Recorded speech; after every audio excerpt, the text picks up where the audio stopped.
I love that track. I love that track. I wonder when the Rolling Stones first produced that close to 100 years ago, whether they realized how relevant it could be today. When you look at Mick Jagger and Keith Richards, it could actually be longer than 100 years, but it's certainly a long time. So, as the slide says, my name's Ian Jones. I look after the F5 as a service that includes Silverline for F5. I think we all recognize that delivering a flexible, agile infrastructure today is becoming more and more challenging. Hackers are taking every opportunity to attack their infrastructure and look at new ways to break into our perimeter, break into our data for either mischief, financial reward, or just to take the company down. So with F5 and our partners, we're making huge investments and inroads into building services and products that help protect our customers.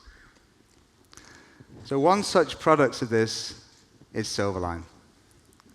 And Silverline, as most of our products with F5, was built on the back of customer input. Around about 3 years ago, we started receiving calls from customers that were experiencing DDoS attacks. Now, these attacks were relatively small at the time, but what they succeeded in doing was closing down the perimeter. So effectively, all of the on-premises solutions that the customer had invested in were rendered useless because there was nothing they could do. So we recognized that we had a gap. We recognized there was an opportunity for us to build our first cloud service, and we invested in basically a service called Silverline, which was a DDoS protection service. Now, the service is delivered in two ways. We have a full proxy, always on service, and this sits in the traffic flow. We monitor the traffic, and obviously we look for issues on the traffic to identify, is there an attack? Is there something going on there? The other service is always available, and the always available is where we're again monitoring the traffic, but we only step into the traffic flow when an attack is confirmed. Now, when I say confirmed, if we see an irregularity, we will contact the customer and we'll ask them, is there anything you've done, anything that's happened in your organization that could potentially increase traffic? It could be a marketing campaign, it could be something to do with M&A, it may be some kind of messaging. They may have invented a new game with people wandering around streets, walking into trees. But the traffic would increase. So once we've confirmed with a customer that the traffic is indeed irregular, we would then mitigate.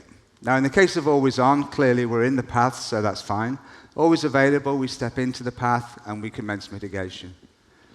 As soon as that attack subsides, and it's generally once we've mitigated, with always on, we remain in the traffic path. Always available, we step out. Now, the always available can be quite useful for areas where there's latency, there's high latency, and us being in that traffic flow can actually increase that latency.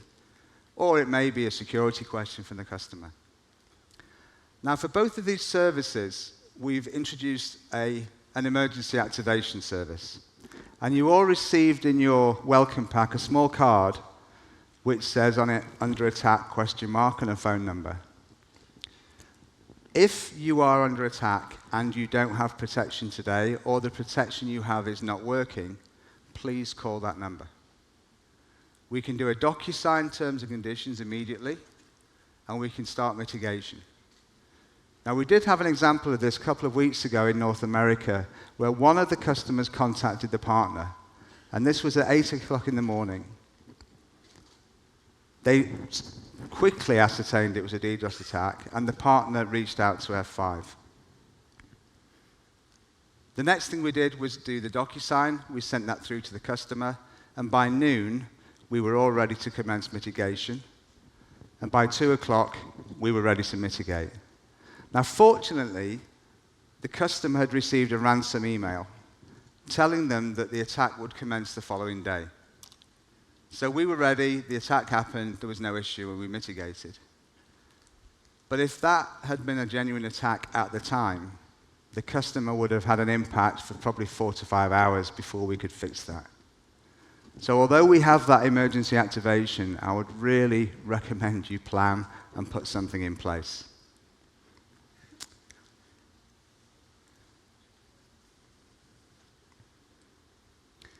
So who gets attacked?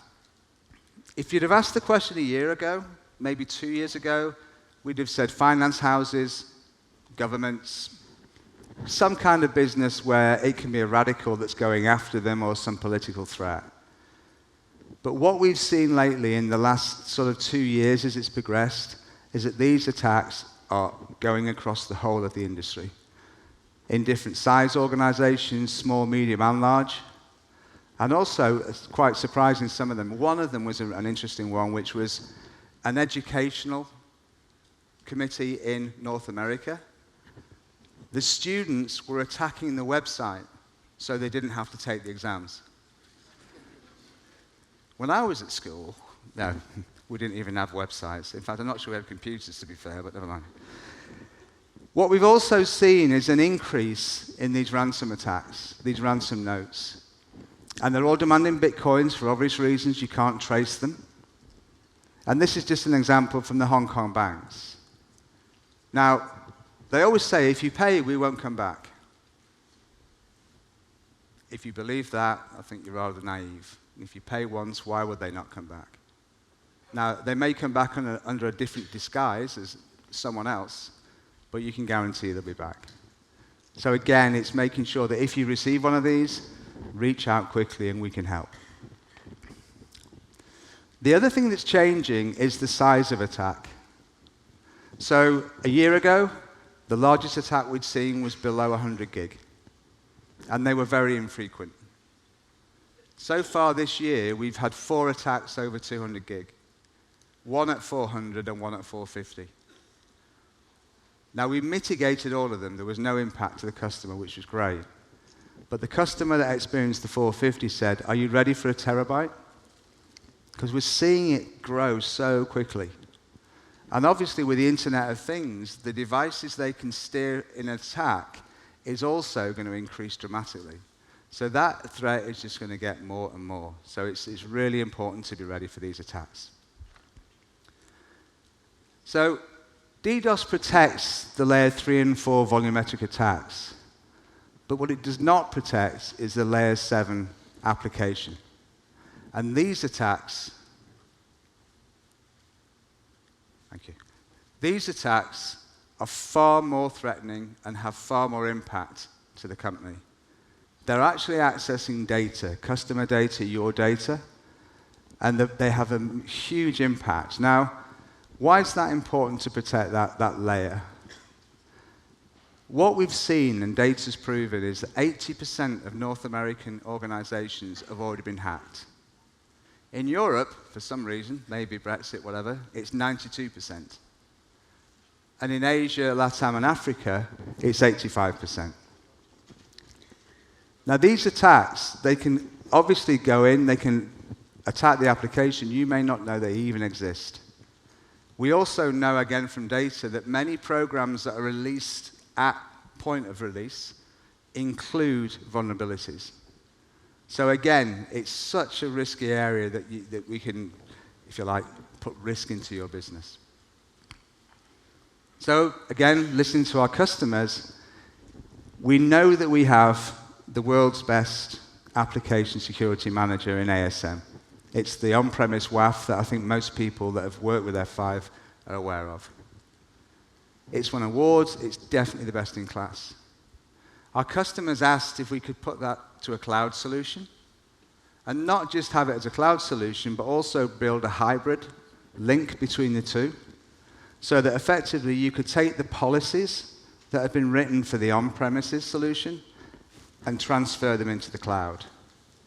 And also take cloud policies that we write and move them back down into the on-premise.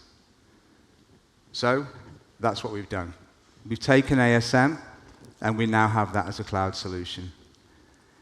Now, with both of the services, DDoS and WAF, the customer does not need to have any F5 products or devices on-premise. So they can be a greenfield new customer for F5. And many of the customers we've added actually have been greenfield, primarily because of the emergency activation. Now, what we have seen also is that once we've gone and delivered the WAF as a cloud service, customers are interested in looking at the on-premise solution. And in EMEA, we had one deal where effectively we saved the customer from a very large attack, and they've already been placing a lot of orders for on-premise kit because they see the value of that protection. So, again, protecting the app is much, much more important than DDoS. DDoS is blunt, it's big, and we can do that very simply.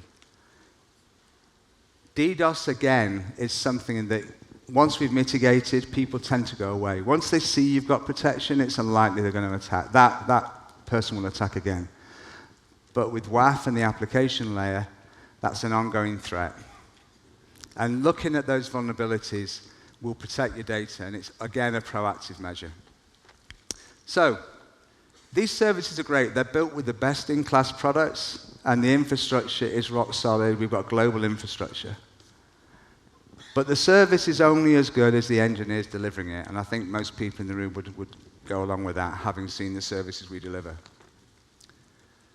We have 2 security operations centers. We have one in Warsaw, and we have one in Seattle. And these are both 24-hour, 24/7 operations manned by some of the best security analysts around. We do customer sat surveys after every engagement, and we're currently running at 9.4. And that goes higher, but that was the average at the time. For the WAF service in particular, we're seeing some 10s. And the reason for that is when these analysts talk to the customer about building policies, the customers love that interaction. It's a one-to-one interaction. And a good example of this is just seeing a quote that came in last week. And this is from a customer in Europe again that effectively spent about 2 hours on the phone with some SOC engineers so that they could build the appropriate policy that was putting their business at risk. Now, in North America, we've got the majority of our customers, and we have huge numbers of these accreditations and comments from customers. And it's incredibly important for F5 to maintain the quality of the brand by delivering that top service. These are some of the best analysts in the industry, and we hire them. It takes a long time to find them, and we keep them trained, and we keep them motivated. So finally, I would ask that you be vigilant and be prepared. We do too many diving catches, and we're good at it, but there's always some kind of impact to the customer. Either it's the problem of trying to raise a PO, it's a problem of trying to get a document signed. It's just that emergency. And I got a quote from our CISO, Mike, our new CISO, and he said, the worst thing you can have as a CISO is a phone call from your CEO as you're driving home on a Friday night saying, there's an attack on the television. Are we protected? And he said, if you don't know, that's a long weekend. So that preparation is key. So F5 and our partners, our goal is to remove security concerns from your decision to move to the cloud. So please use our expertise to help support and deliver that infrastructure. Thank you very much. Thank you.